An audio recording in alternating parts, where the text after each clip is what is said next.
Business and Leisure, your weekly window to the world of business and guide to the good life.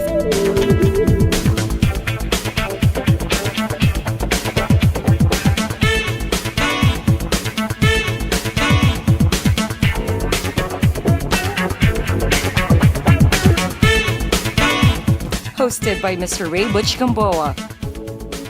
This is Ray Butch Gamboa for Business and Leisure, the weekly business and lifestyle TV and online magazine that centers on the latest significant business developments and lifestyle trends. Joining me this week is our co-host. Please welcome our sunshine girl, Day Munsayak, with the latest trends in leisure. Day?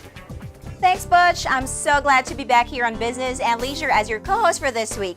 Well, it is my pleasure to give you the best in lifestyle, and today I've got exciting features lined up for you. First in our list is Lifestyle Chronicles, where we'll give you exclusive snippets of the trendiest events that happened recently. Then our popular segment Places, where we have another destination for you to check out. And finally is our treat for all the firearm enthusiasts out there on Sports Shoot. See another reason for you to stay right there as we begin some business talk with our main man, Mr. Ray Butch Gamboa. See you in a jiffy, Butch. Thanks, Day. We'll see you back in a short while. This is Business and Leisure, your window to the world of business and guide to the good life.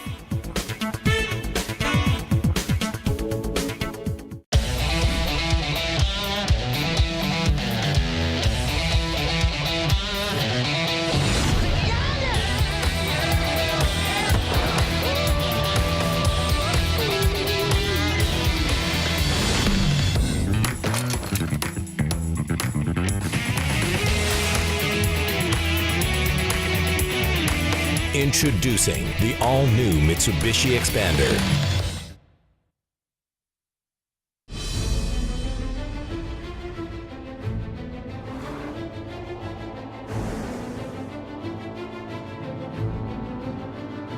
See the horizon as a starting point.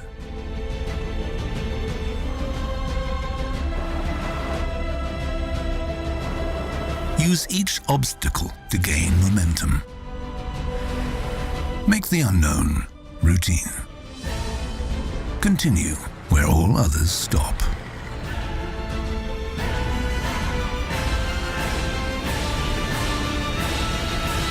New Peugeot SUV range. Never have SUVs gone so far.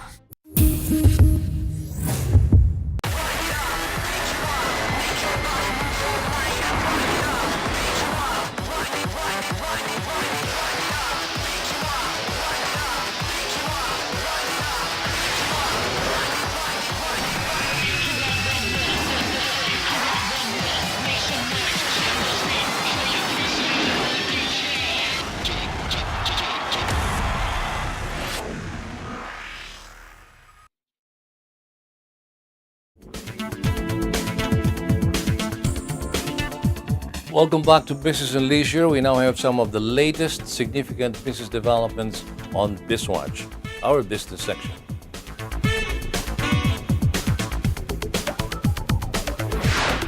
For our lead issue this week, the much-awaited new Clark City, which is one of the three main components of the Build program, is now set to go off. Work is scheduled to start this year. Our business reporter Andre Cole has the story. The new Clark City is one of the 75 flagship programs of the Duterte administration. With work ready to start as early as this year, we will see hundreds of enterprises and billions in new investments at the new Clark City. This was disclosed by Finance Secretary Carlos Dominguez. Three main structures will be started this year. One is the 1.78 billion pesos Clark Green City Government Center.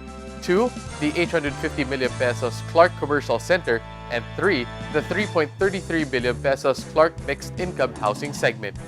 The new Clark City will also be connected very soon to Manila by the second stage of the Philippine National Railway North Line.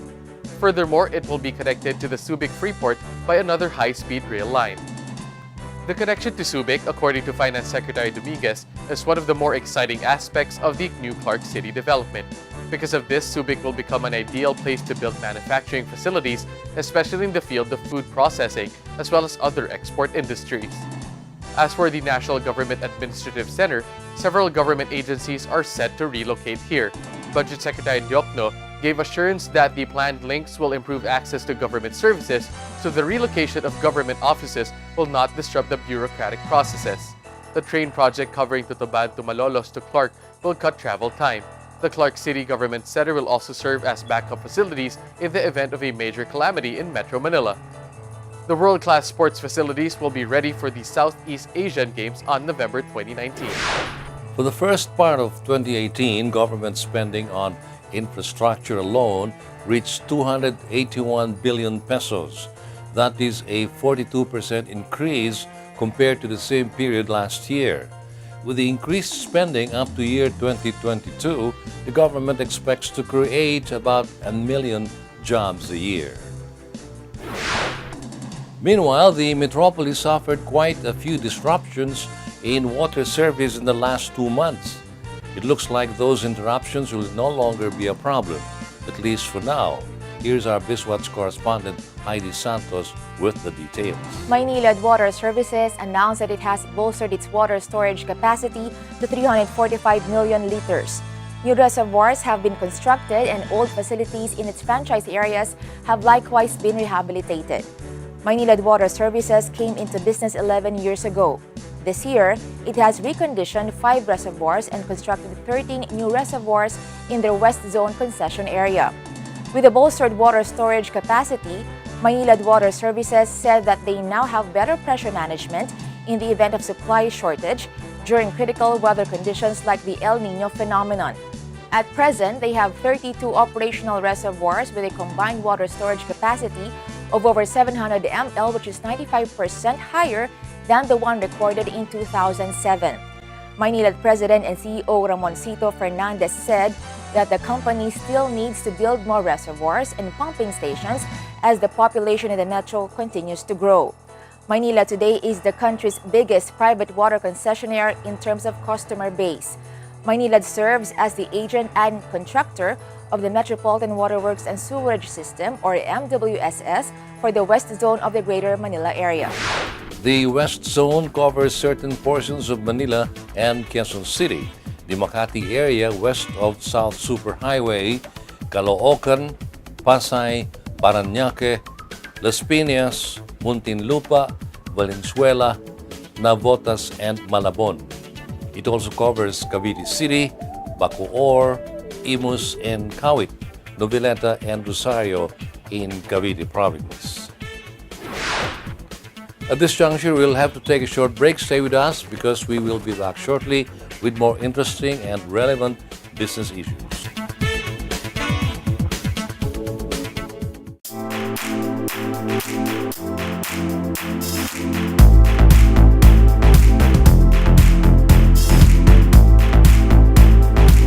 I'm gonna miss you. I'll miss you too.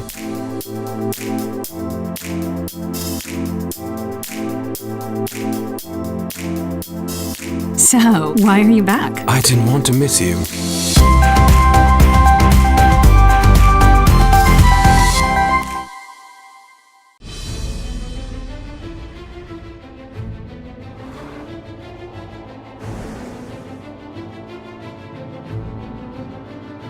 See the horizon as a starting point.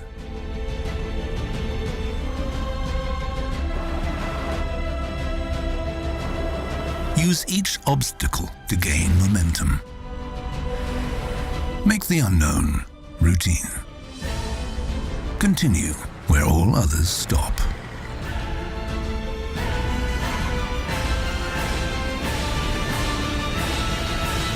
New Peugeot SUV range. Never have SUVs gone so far.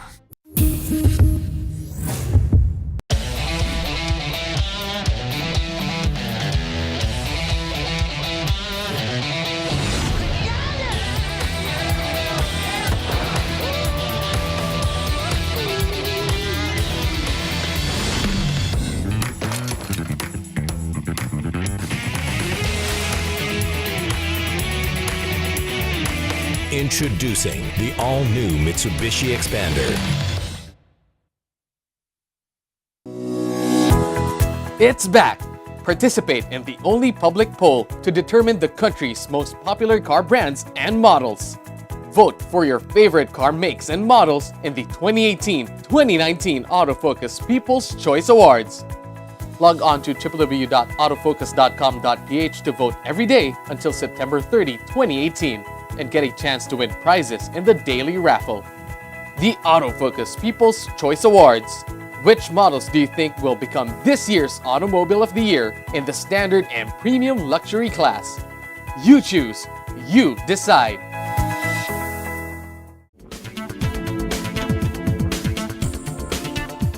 Welcome back to Business and Leisure's BizWatch as we continue with more interesting business issues for you.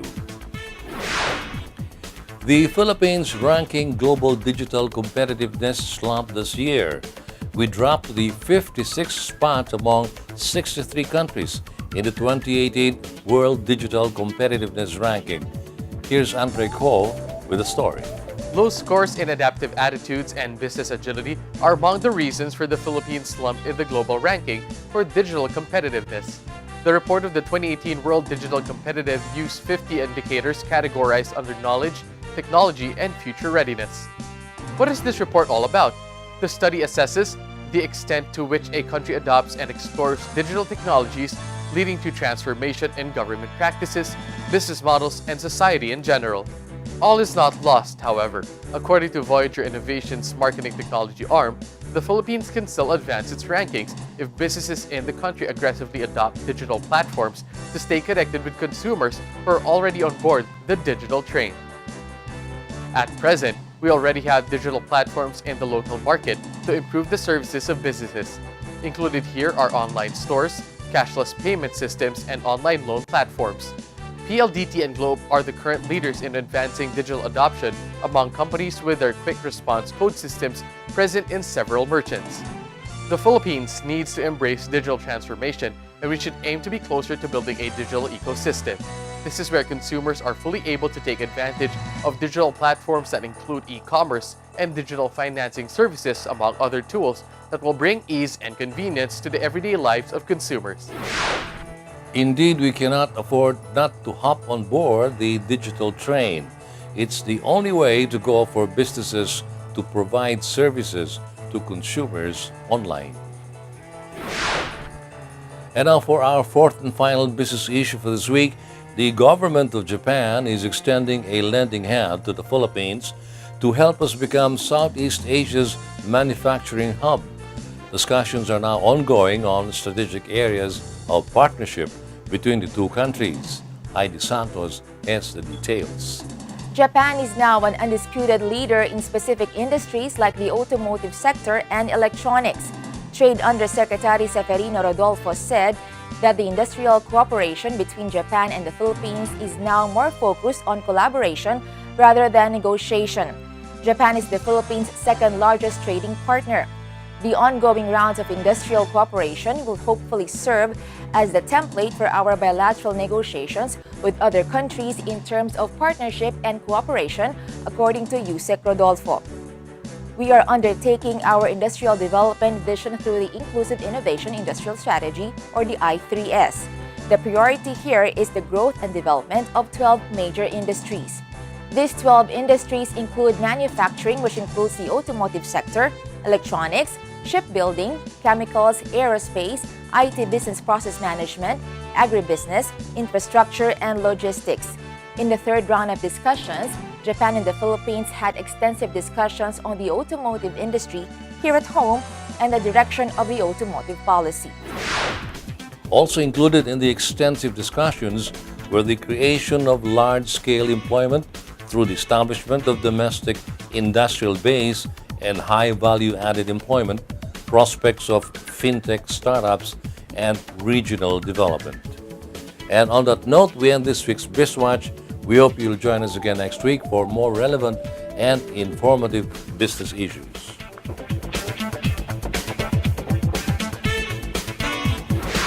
Business and Leisure continues after another short break with an interesting feature on Business Movers. Please stay with us.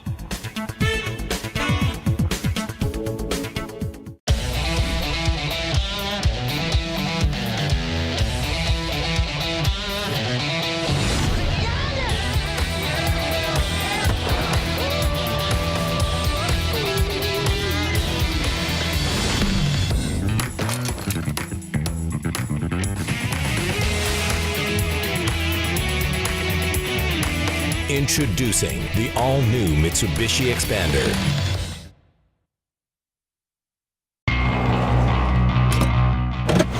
These are the Fuel Masters. Every time they're on the court, it's high performance. Every time I'm on the road, I can also expect high performance from Phoenix Fuels.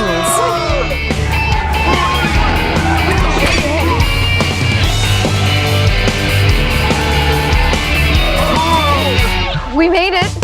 The next generation Phoenix Fuels, now with Pulse technology, delivers enhanced power and acceleration to make every trip come alive. Motoring Today is now on the web. Watch this episode or other past episodes of the country's longest running motoring program any time of the day by logging on to our website, motoringtoday.ph. Motoring Today is now online, just a click away.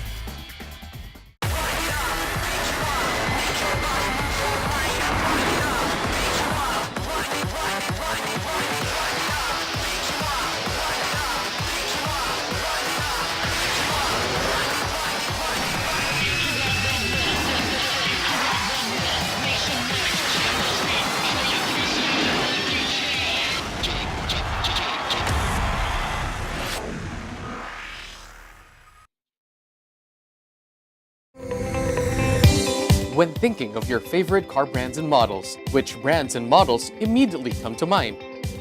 Could it be a fuel-efficient sedan for that everyday drive? A sleek and agile sports car? A rugged and versatile SUV?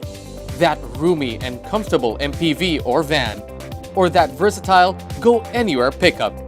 Be a part of the 2018-2019 Autofocus People's Choice Awards. Vote for the brands and models that will become the 2018-2019 Autofocus Automobiles of the Year in the standard and premium luxury classes. Log on to www.autofocus.com.ph to vote every day until September 30, 2018 and get a chance to win prizes in the daily raffle. The Autofocus People's Choice Awards. Who will win? You choose. You decide.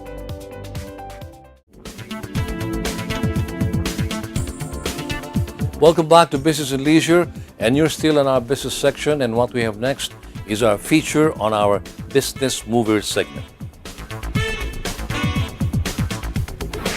This week, we will meet a remarkable professional who has excelled in the field of IT and has helped shape the industry here at home.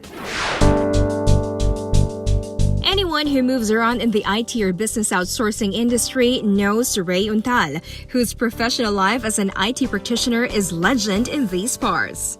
Ray Untal hails from a quaint town in Antique, barely 2 hours away from Boracay, but now already a tourist destination in itself. His mother was a public school teacher while his father worked several jobs in Antique. The youngest of 7 kids, the Untal family relocated to Manila when Ray's older siblings began working in the metro. He was only 8 years old then. I spent most of my childhood days in Quezon City.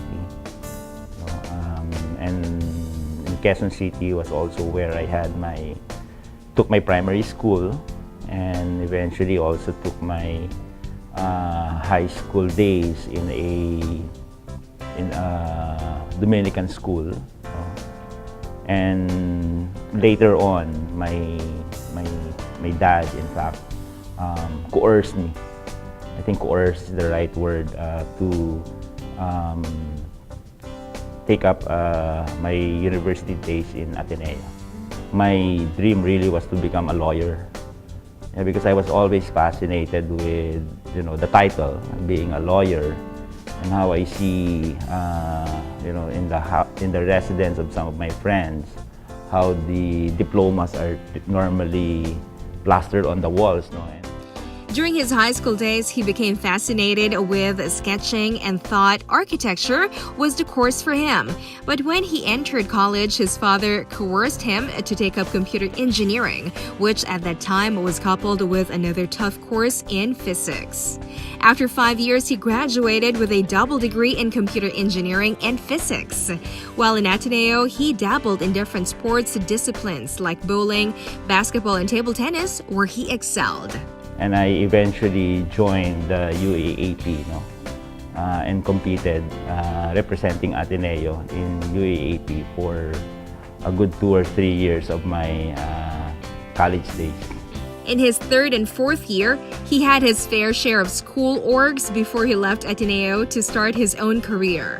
I'd like to think of the start of my career when I actually worked as an intern in IBM.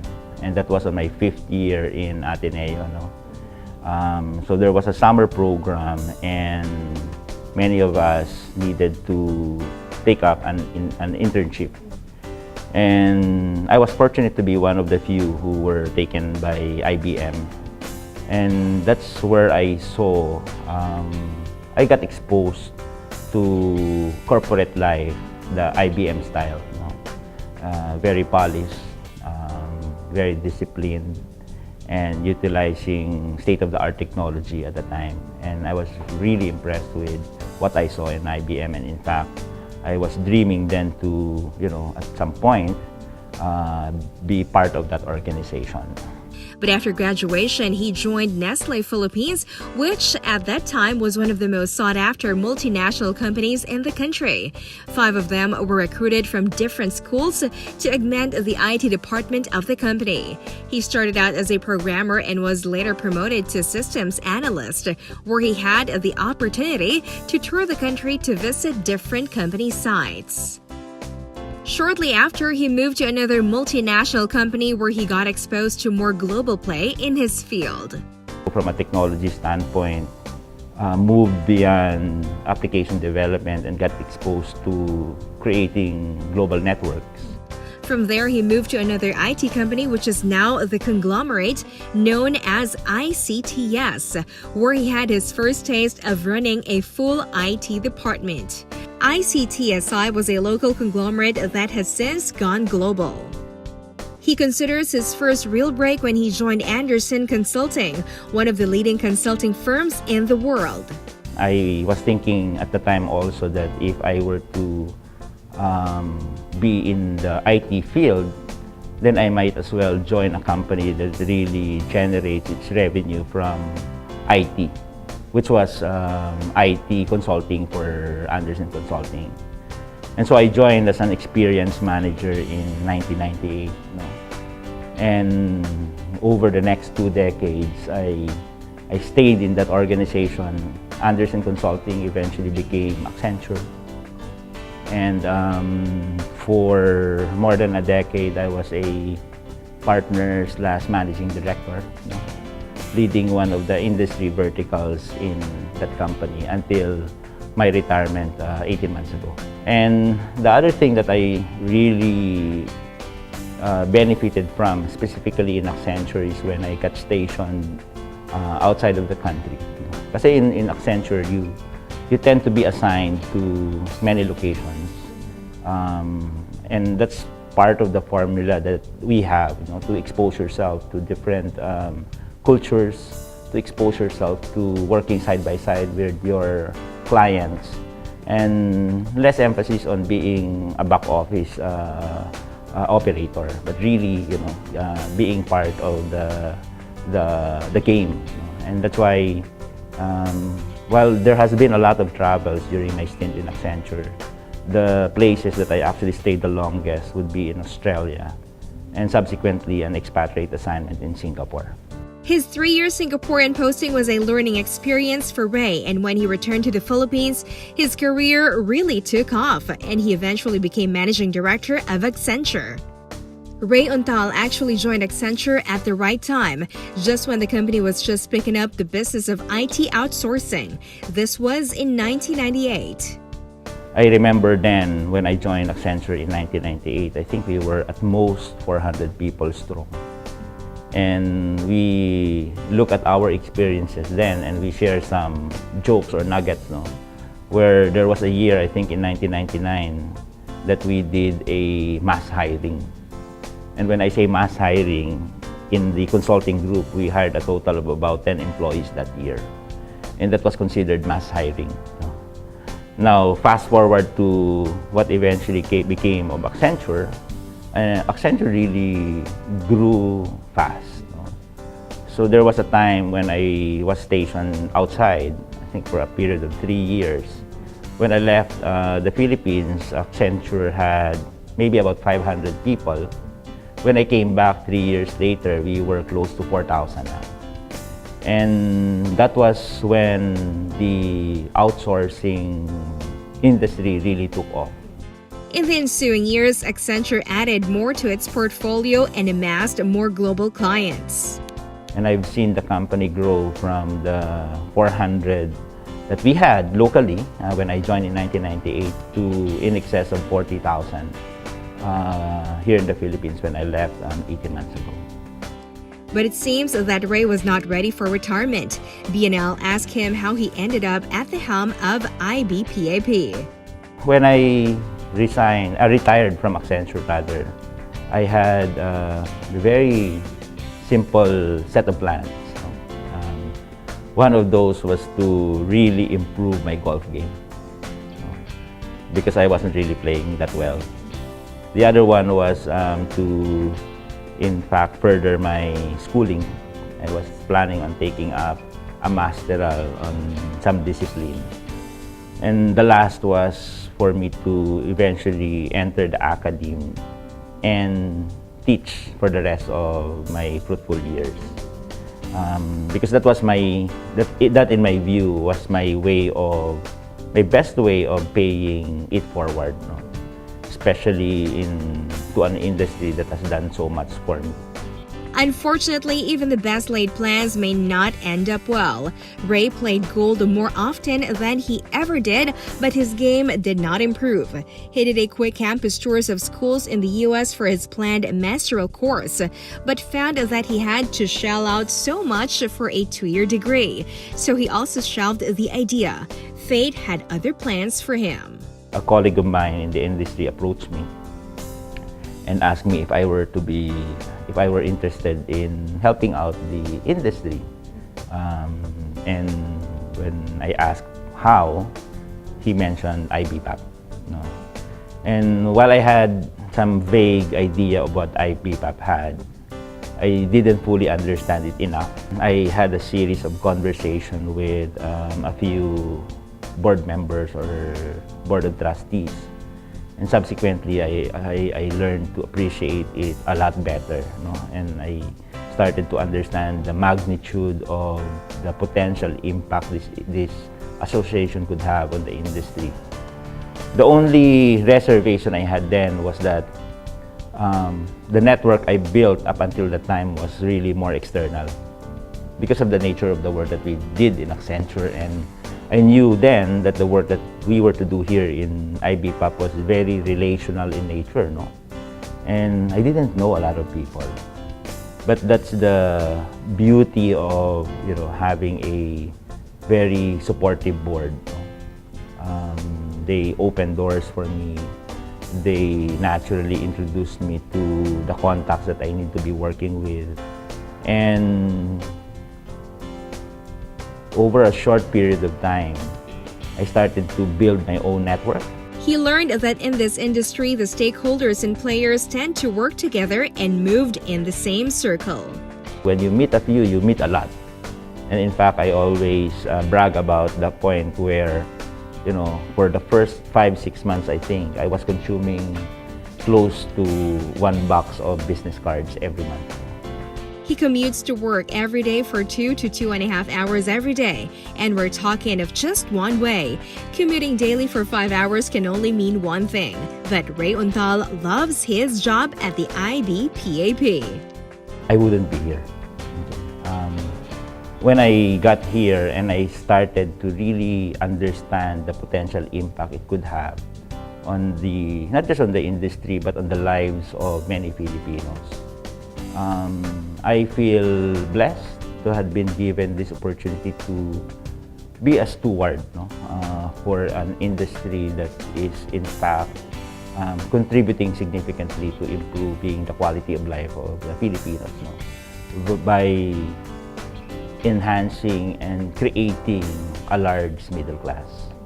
I guess to sum it up, that's really why I get up excited each day.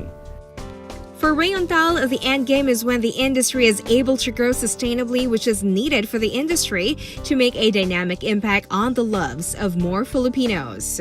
IBPAP is a non-stock, non-profit organization that serves as the advocate for the IT BPO industry. The organization works side by side with certain subsectors like animation and game developers and other partners in the industry. There is a need for us to support talent development. Because in our roadmap, we said that on a year-on-year basis between now and 2022, we are going to be generating 100,000 new jobs every year.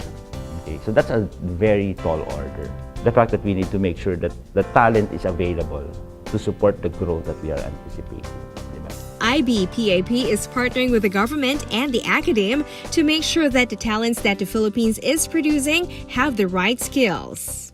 On the right-hand side, there needs to be efforts driven by us, driven by the industry, and driven by multiple other stakeholders to sustainably generate demand.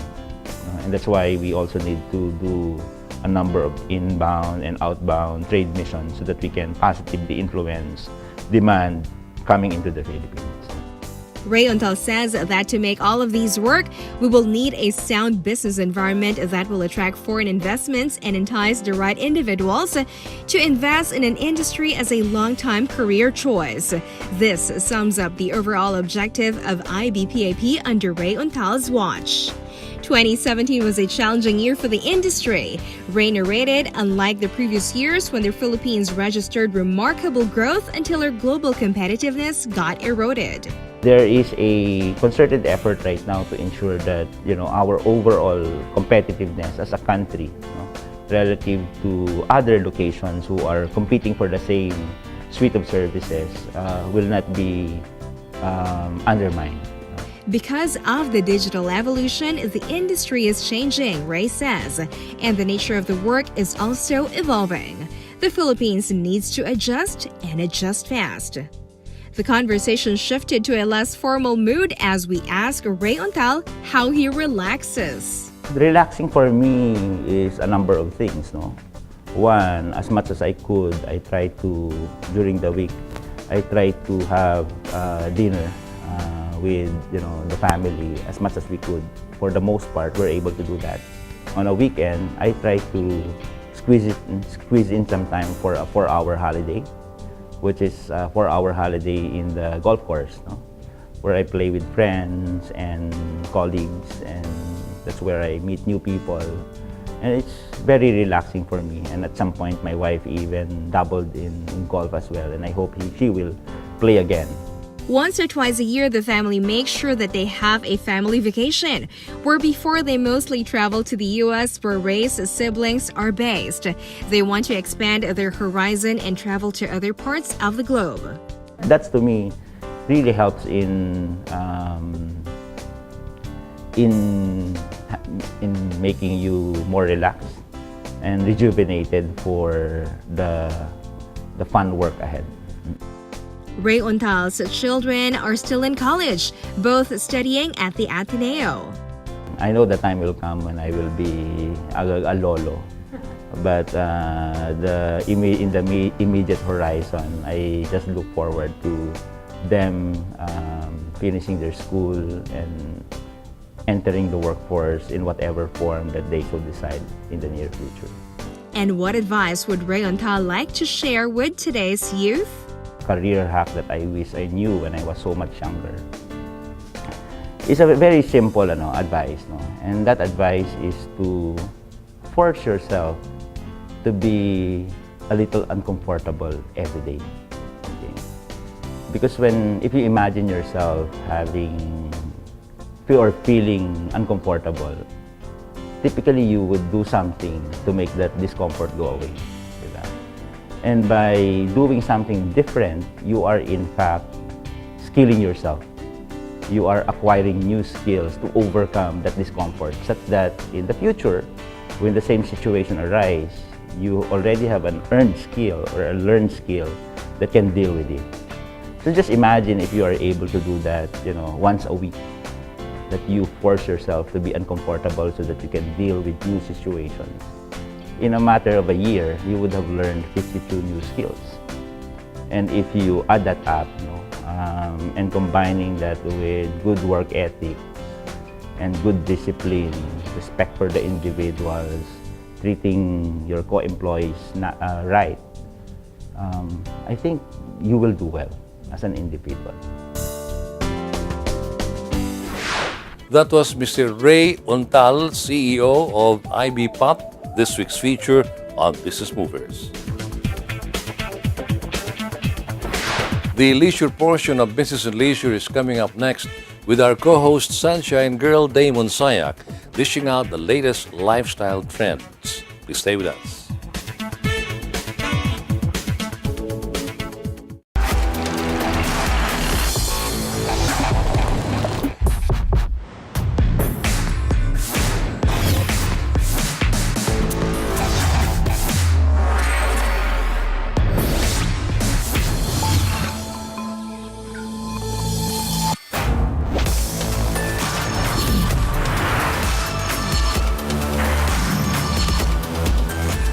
Break away from the everyday. The new Toyota Rush. Calling all automobile enthusiasts. Autofocus.com.ph is exclusive to the automobile, where you'll find reviews on the latest brand new car models, together with their head-to-head comparisons. It has the detailed specs of car models available in the country and their latest SRPs and special promos, together with the latest auto industry news and developments like car launches and test drives.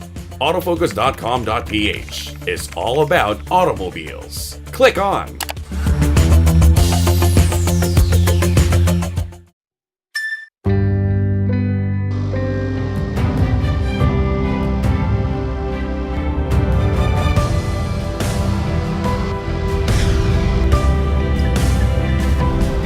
Rediscover an extraordinary world as it unfolds before your eyes with the all-new 7-seater diesel CR-V. See the extraordinary. It's back. Participate in the only public poll to determine the country's most popular car brands and models. Vote for your favorite car makes and models in the 2018-2019 Autofocus People's Choice Awards. Log on to www.autofocus.com.ph to vote every day until September 30, 2018, and get a chance to win prizes in the daily raffle. The Autofocus People's Choice Awards. Which models do you think will become this year's Automobile of the Year in the standard and premium luxury class? You choose. You decide.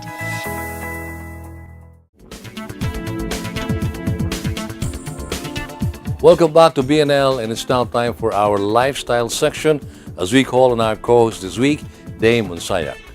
Dame? Thank you so much, Butch. And yes, he turned it over to me now as we shift our focus on the lifestyle part of our show. Let's get started with the hottest and trendiest events here on Lifestyle Chronicles.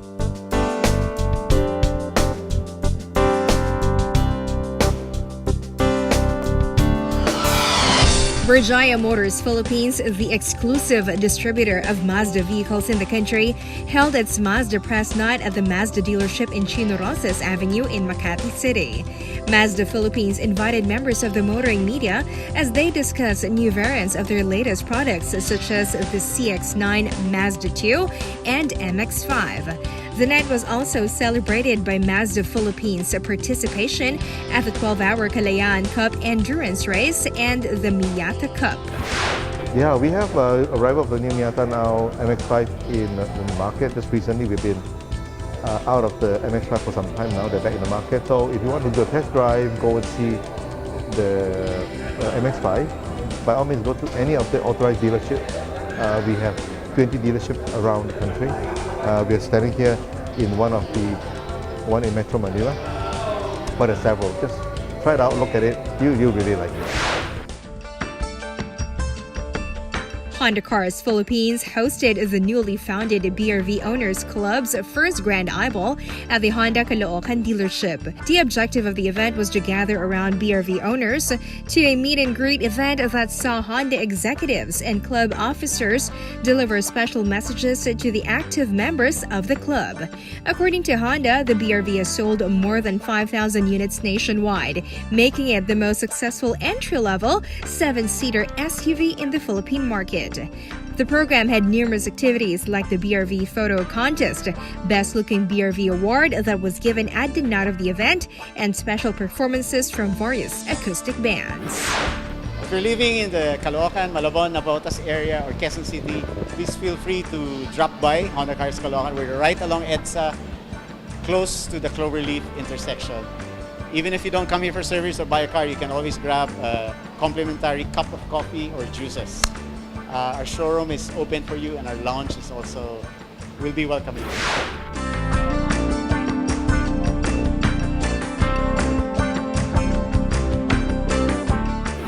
More exclusive events coming your way only here on Lifestyle Chronicles.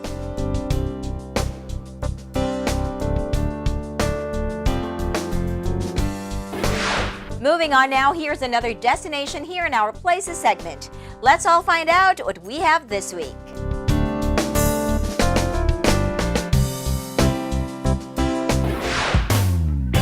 Lilac Street in Marikina City is fast becoming a food street, and most people in the metro know this by now. Last August 2017, another new restaurant popped up here, and we talked with the two young owners, Nigel, Leona, and Enzo Encisa, who were only too happy to be part of the Lilac Food Company. Since nung naging available yung place, kinuha na namin siya agad because Lilac Street is becoming a food strip with all the restaurants opening throughout the street, and wala pang ibang nag-offer ng South American cuisine, so why not make it this one? Both Enzo and Nigel know what they like and what their career paths would be. Since graduates kami ng HRM, so actually yun lang, and I supervised yung isa naming restaurant before. So that is my first job talaga. According to the two owners, they would like to follow in their parents' footsteps and manage their own restaurant. While the parents followed tried and tested cuisines like Japanese and Filipino, Nigel and Enzo wanted something new and different. People come here expecting purely Mexican dishes, but are pleasantly surprised that the restaurant carries South American food as well, like the popular peri-peri chicken and other Portuguese dishes. We also have a Brazilian dish like the moquecas. It's a Brazilian fish stew.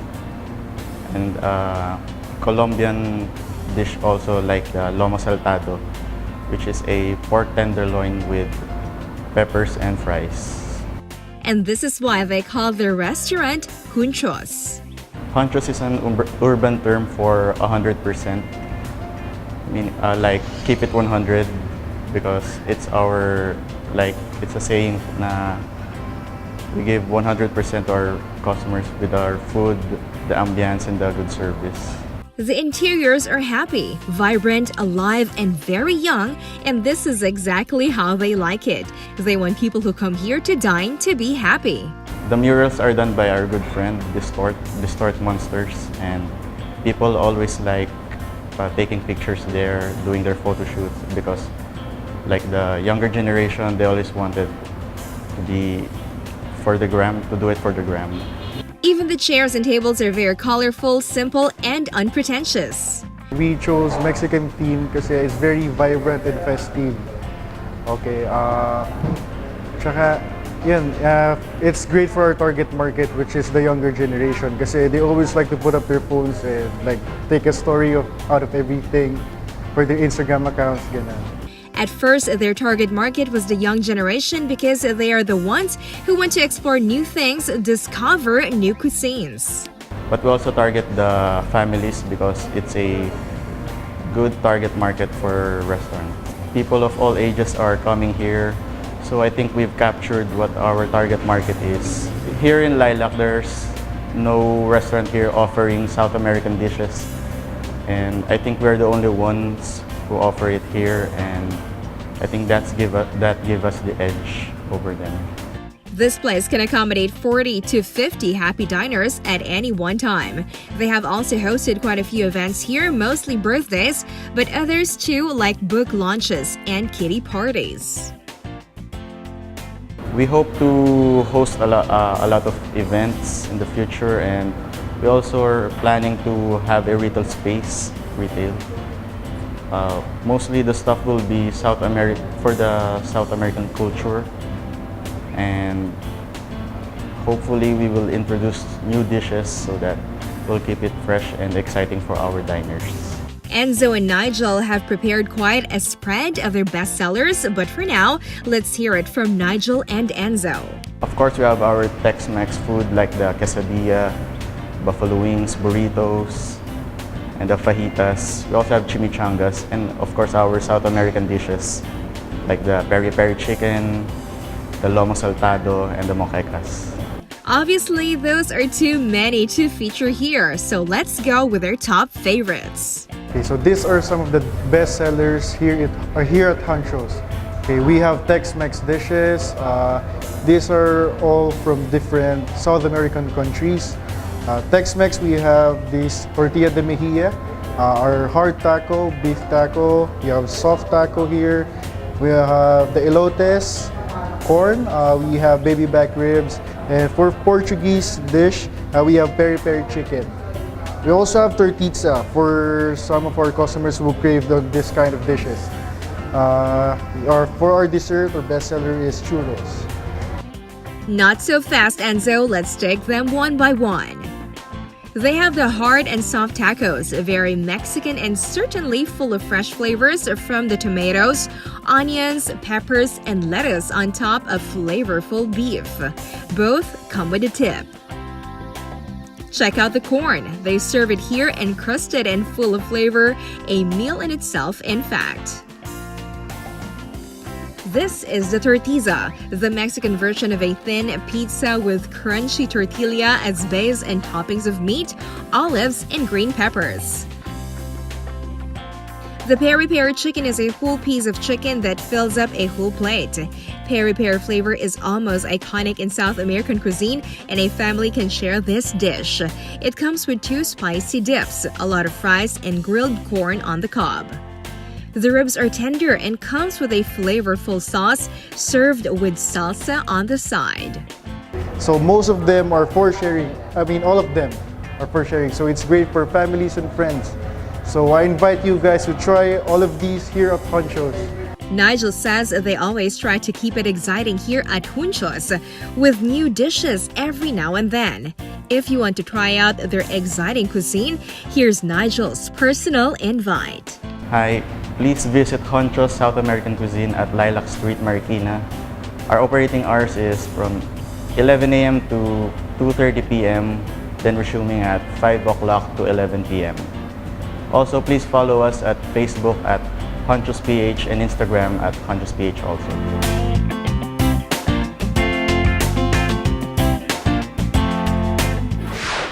That was our feature destination this week here on Places segment. Don't forget to include that in your to-visit list, okay?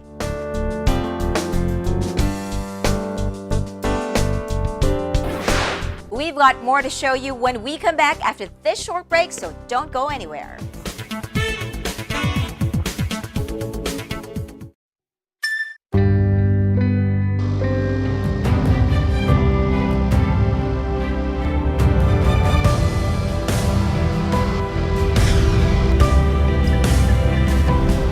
Rediscover an extraordinary world as it unfolds before your eyes with the all-new 7-seater diesel CR-V.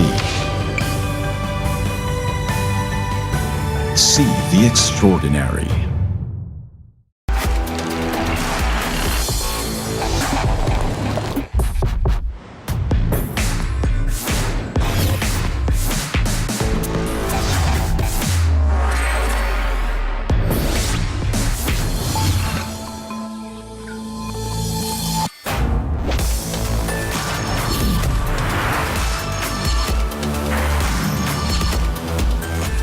Break away from the everyday. The new Toyota Rush. These are the Fuel Masters. Every time they're on the court, it's high performance. Every time I'm on the road, I can also expect high performance from Phoenix Fuels.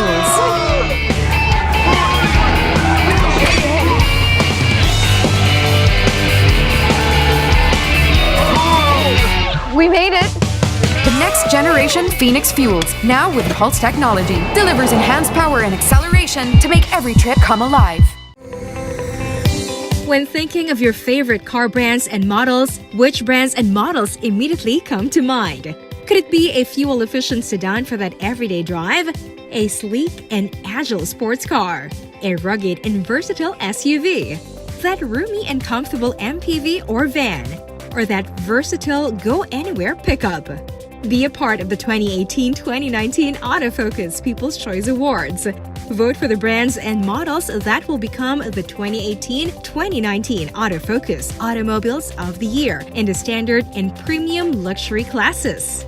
Log on to www.autofocus.com.ph to vote every day until September 30, 2018, and get a chance to win prizes in the daily raffle. The Autofocus People's Choice Awards. Who will win? You choose. You decide.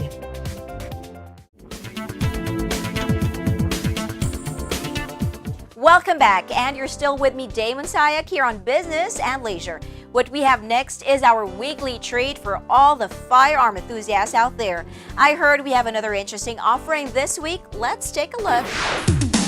Sport Shoot is brought to you by Rock Island Armory, manufactured by Armscore Global Defense Incorporated. Welcome to Sport Shoot, Business and Leisure segment for the gun enthusiast. I'm Butch Gamboa. This time on Sport Shoot, we'll have once again the President and CEO of Armscore Global Defense, Martin Tuazon, to present to all our sport shooting enthusiasts another remarkable firearm for you to get to know better and appreciate. This time, it's the Rock Ultra HC. Thanks, Butch, and welcome to this week's presentation of Armscore Sport Shoot. What I'd like to go through today, 1911, the Ultra Series. So it's the Rock Ultra Series. Basically, the Rock Ultra, the main difference between the Rock Ultra is we don't put the full tactical rail on it. We have all the different features. Some people like the classic look where there's no tactical rail, and we'll still put the adjustable sights, high-vis front sight, the G10 grips, and the Magwell ambi safeties. Almost everything the same as the TAC Ultra, just a different look. So this is what it is, and it's available in all the stores. Armscore shooting ranges, Armscore shooting centers, and all Armscore affiliated dealers.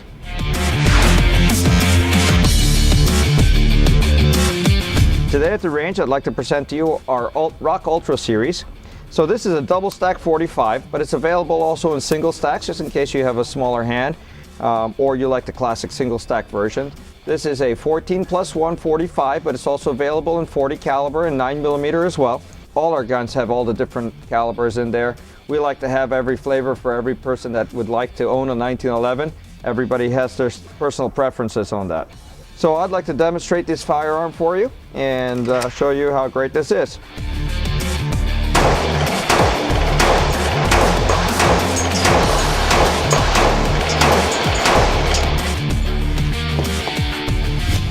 That was the Rock Ultra HC. It comes in caliber 10mm. It is semi-automatic and recoil operated with a capacity of 16 rounds. In a 1911 A2 platform, its barrel length is 5 inches with an overall pistol length of 8 3/4 inches. I'll see you next time when we again put on the spotlight another exciting firearm here on Business and Leisure Sport Shoot, a regular segment for the gun enthusiast. I'm Butch Gamboa. Sport Shoot is brought to you by Rock Island Armory, manufactured by Armscore Global Defense Incorporated. Another firearm for all of you to check out in the market.